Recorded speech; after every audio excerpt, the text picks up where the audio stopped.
Hi and welcome to today's video.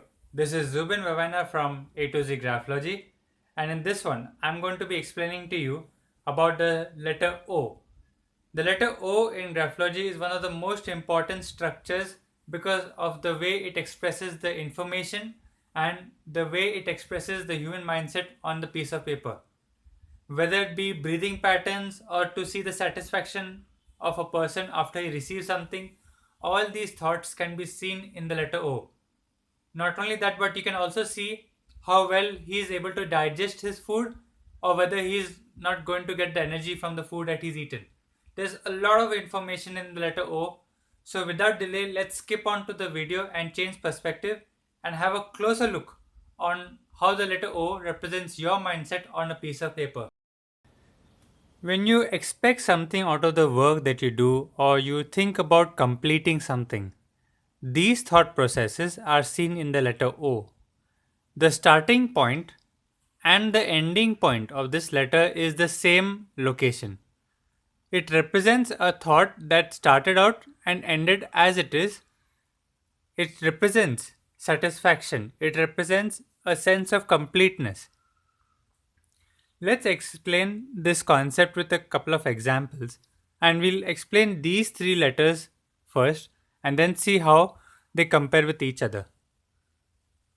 Let's take an example of you go to a restaurant, you order a burger, and you want to have a cheese mayonnaise burger. Now, when the burger comes to you and you take the first bite, if the taste, the texture, and the flavor, everything matches your expectation, or you feel absolutely amazing having that burger, this is a structure of the O which would come up in your handwriting, where the starting and the ending point is the same. That feeling of satisfaction, what you thought and what you got, if it is the same, then it shows that the letter structure is completely closed and the person is satisfied with what he's got. If in case the burger did taste good, but it was not exactly the flavor that you were looking out for. Now, it's not that it was bad or it's not a different taste, it's just that what you expected at the starting, you did not receive it. So, people who have a O which is open, they are not able to get all the satisfaction or whatever they expected from the work or from their thoughts that they have. This normally leads to a bit dissatisfactory lifestyle. These people are not able to spend money exactly the way they want, and even if they do buy something, the satisfaction and the enjoyment of what they have received is not complete. In the third O, however, this person has received what he expected, but he wants more. In the quest of getting more out of what he is expecting, it can create a conflict. Whenever you have a crossover coming in a letter, crossover means any stroke that crosses over another, that point becomes a representative of questioning mind or debating mind. But in this case, it is showing a debate or an argumentative mindset. So let's say if I did get my mayonnaise cheeseburger and I tasted it, it felt nice, but I feel like I should have more. These people do get what they expect, but they always seek for something more. These three letters, if you compare in a handwriting, there are times where you will get this O, and in the same handwriting sample, you will get this one, and in the same handwriting sample, you could get this one also. Now, that means that in the day, there were some parts of your activity or some parts of your thoughts that were satisfied, some parts that were yet to be completely satisfied, and some parts of your thought or some activity that you're doing is not getting the satisfaction and you're expecting more out of it.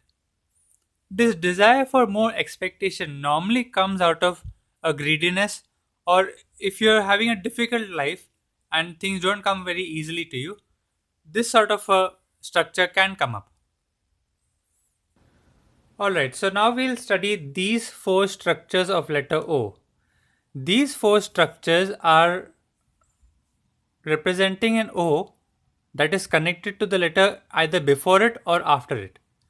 When we connect a letter O and nothing comes inside this circle, it's clean. This means that despite of the person having some other thought processes happening or some other activities happening, it does not sacrifice the quality of the satisfaction that he wants to attain. These people can be extremely busy, but yet they be able to enjoy their small satisfactory activities. Let's say if you are a big CEO of a company, or you're a busy teacher, or you are an executive, no matter what you do, if you got this O which is clean and nothing goes inside the circle, no matter how busy you are, you'll still find time to enjoy that burger, or you still find some time to enjoy the ice cream. So these activities which the person wants to have for the sense of satisfaction, the completeness of the thought is still maintained with this structure. Now what happens is, as the person puts something inside the circle, there's some disturbances inside the circle. This actually delays satisfaction, or it makes the satisfactory feeling a bit diluted. This is purity of satisfaction and this is diluted. Yes, it can represent satisfaction, but the person doesn't feel it that much. A stroke coming from the left, making a loop on the left side of the O, means that the person has got a complicated thought process even before his activity has barely started. As I taught you here, the crossover of a letter represents argumentative or a debate kind of a mindset. These people want to question, and this mindset wants to know more than what is just being taught or programmed. Here, what the problem is, as we write this stroke and we come down, the crossovers happened even before the whole structure is finished. So, the argumentativeness of the person is carried on through the full process, and if he's finished his work, even if he's got the satisfactory result, there's an argument which has been taken place which doesn't let the person enjoy what he had done. The nature of his work becomes more of a challenge rather than a joyful activity. These people can be provoked based on the past experiences, and yes, in the past they've had conflicts with certain things. That's why they have a questioning mindset even before the O structure is finished. On the right side loop, what's happening is after the O is finished, then there is a crossover and this loop. So this means that the person is having an argumentative or a debative mindset with future related aspects. Okay, so let's take an example. I want to buy a car and I have booked an appointment for a test drive.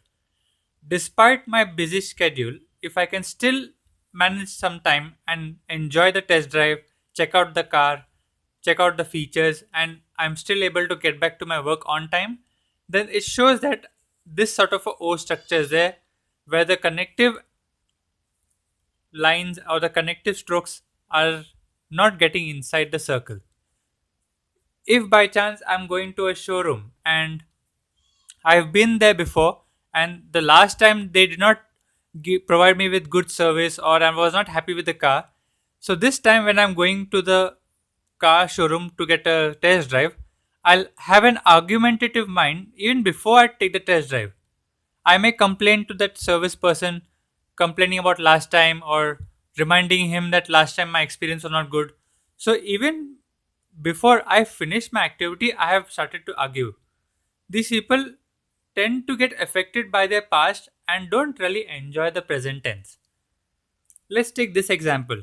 Now, I have taken the test drive, but I'm not really satisfied or not really happy. So, I keep on asking my service guy the questions about the car, about the mileage, about the speed, about the service cost. So, what happens here is that I'm I have completed my activity, I am satisfied, but there's this ending stroke that makes the whole experience kind of diluted. Over here, also, I will be asking questions. If you see here, as I draw the letter O, there's this angle that comes up. This angle shows the analytical ability after the completion of work. Now, this analytical ability, instead of it being sharp and to the point, has become a smooth curve which makes you think or brood about what's happening. If these strokes come once in a while in your handwriting, don't bother too much about it. We are humans after all, and we do get pulled into the past or into the future depending on our situation. But if it happens constantly in your handwriting, then it could show a habitual mindset about brooding in the past or thinking too much about the future. Now, this letter O structure has got both the loops on both the sides, left and right. Now, you can just imagine how complicated this person's thought process is. Just to have a simple test drive would be such a headache, not only to him but the person who is providing the test drive. If he's going to buy a shirt, if he's going to have a meal at a restaurant, there'll be questions asked even before he orders, and after he orders, there's going to be a debate or there's going to be something that he wants to talk about. So these people can be manipulative and are not really good at completing work. There's no ending point in sight for these people about when their work will be done, and therefore the satisfaction level out of these people's work is extremely low. It's very difficult to get these people to do work straight off. They have to have some reason why they want to do some work, and after that, what they're going to get out of it, there's almost a desire to get something in return. Only then they will do the work. So we understood these letters in a connection form or written as a first letter. These structures have the same explanation, and try to keep your O as clean as possible. It helps to keep the mind focused on what it wants, and the satisfaction level of your work or your thoughts or anything you do increases substantially. So, in order to explain these two letter O, I need to draw the structure of O slightly larger, and then we'll be able to understand what these points or these sharp edges mean in the letter O. And this is actually my most favorite part of the letter, because then what happens is we get a totally new understanding of how letters represent our mind. Let's take an example to explain this structure, and we've got multiple examples, and we can compare that with the structure which we see in the handwriting. The O started from this point here. There's a stroke called flexor which is at 100% at this point. So between these points over here, the flexor, the downward stroke, is very strong. As we sit to eat a meal, we slowly eat the food, and as we are eating, we are in the middle of the meal somewhere here, and as we finish our meal and we stop eating, this is a point where we stop eating. From here onwards, this is going to represent digestion, and the rest of it, when it starts to go upwards back again, this represents release of energy. After release of energy, when you start to feel hungry again, then the process starts all over where you eat the food. Now, this is not only for meals, this is also for breathing patterns where you inhale and then the oxygen and carbon dioxide gets exchanged with the hemoglobin and those molecules. Then there is an exhale of the carbon dioxide. Then there's a slight gap, and then we inhale again. So, this O structure represents that thought process or that process in the body that is repetitive and circular. Comparing this concept with these structures, we will now come to know that this person is eating food quite fast, he is not chewing the food properly, and he is being a bit hasty. After eating food, he is feeling very lazy. The digestion is quite slow. So there's a huge a prolonged stroke which is going to the right side. Then there is an immediate extensor which goes upwards. So it shows that he's eating quickly, he's taking long time to digest, and as soon as he's done, he's releasing the energy also quickly. Now the peculiar thing is that there's a point or a peak happening here. Now this represents that as soon as he feels hungry, he wants to eat. There's no waiting period. There's no relaxed period where he can just chill out and then go to eat. So let's take an example. I've eaten my food. I've waited for some time. I've taken my own time. I feel lazy or I feel tired. These people normally feel drowsy after eating a meal instead of feeling energetic. So I've eaten my meal, I am feeling drowsy or lack of energy, then I start to do my work. Now, as soon as I finish doing my work or release my energy, I want to eat again. So these people get something called as a hunger pang, or they feel extreme hunger suddenly. This could be a precursor towards diabetes or digestion issues. If you have indigestion, if you have acidity, where you have to eat something and you can't keep your stomach empty, these sort of structures can come up in your handwriting. Of course, this requires a bit of more research, but do look into the handwritings of your relatives and friends, and even your own. And if you have been diagnosed with diabetes, if this structure of O comes up in your handwriting, then it would give you a clue about what's happening in your body. Now let's take another example. This one over here. The person has eaten the food correctly, nicely chewed the food, but as soon as he finished, he immediately went off and expressed his energy. He didn't wait, he didn't allow the digestion process to take place. So, considering this point of view, it could be a school child where he's barely had enough time to eat his meal and now he has to go and do his physical training exercises. It could be a person at an office where his lunch time is too small and barely he is finished eating his lunch and immediately he has to uh, go and express his energy and do his work. So this process shows that the person's digestion is good, but it's not given the opportunity to digest the food correctly, and this leads to lack of energy from the food that you've had. These people complain that even after the food they've had, they're not feeling as energetic as they used to. So these people are not able to sustain a hunger pang, and they really feel like eating quickly as soon as they feel hungry. These people don't allow the digestion to complete correctly and they immediately become active after a meal. Now, these examples which I've given you are all related to food or eating habits. But what about breathing? Now, think of it. If you have a breathing pattern, now he's inhaled, he's let the air stay in the lungs for some time, he's exhaled, and then immediately inhaled.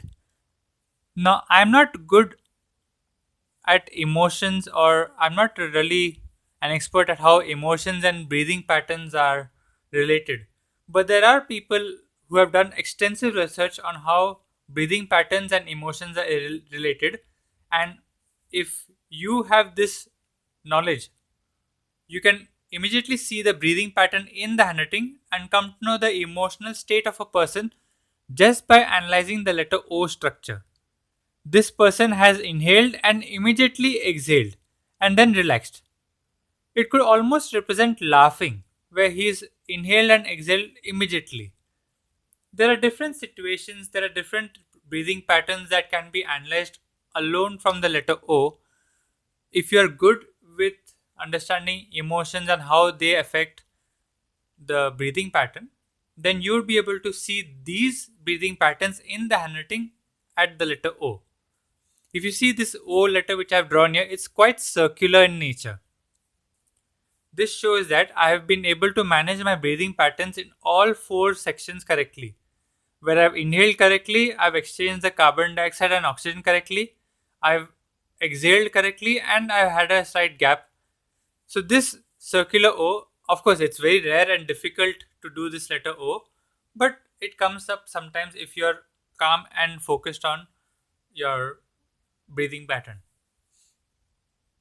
Okay, so we are done with today's video, and I'm sure that this letter O has given you so much more to understand from the handwriting. I'm I know you're really excited about going back to your handwriting and having a closer look at your own letter O, but do have a slightly more keen observation when you're analyzing this letter because it's got so much information to give. If you're having a happy moment in your life, excited about something, or you're feeling a bit down, feeling a bit sad, check your handwriting during these moments of your life and see how the letter O has formed. If you are in a sad moment and your breathing pattern changes, then you will be stuck in that sad moment. If you are having a happy moment or you are enjoying life, and that O structure, if you are able to recollect, it can help you get out of a bad memory or a bad situation. A breathing pattern can change the way you live. A breathing pattern can be the difference between a rich person and a poor person. Let me give you an example before I end this video. If I am earning, let's say, $1,000 per month, and in front of me I have a pen worth $20,000. Naturally, what's going to happen is as soon as I hold the pen, I'm going to gasp. I'm going to say, oh, wow, $20,000 for a pen. You see, the income is much lower compared to the cost. Therefore, I feel that the item is expensive. That expensive item is going to affect my breathing. It almost makes me choke, like, oh, and it makes me feel that I'm a bit low, I can't afford it. Let's take another example. If I'm earning $1 million per month, and now I have a $20,000 pen in front of me, I'm not going to breathe in the same way as I did before in the other example. Now my breathing pattern will be more relaxed. It will be more calm. I'll be more confident. You see, the choking inhale breathing pattern and the confident exhale breathing pattern is all but a breathing pattern. The difference between a rich person and a poor person could all come down to just a breathing pattern. So, if you surround yourself with people who are successful, not necessarily only in finances, but a successful relationship, a successful academic career, anybody who's had some form of success, and if you want that success, when they are doing that type of work, you just try to observe their breathing patterns. Now, I know I'm not asking you to go near the nose and see how they're breathing, that would look a bit odd, but just keep a casual look about how they're breathing, how their confidence is. And if you can just copy paste that breathing pattern into the difficult parts of your life, it could totally change the mindset and it can make you have a strength where once you had a weakness. So do take this letter a bit seriously. It can really change your life. You can if you can use it to your advantage. And we are done with today's video. See you in the next one.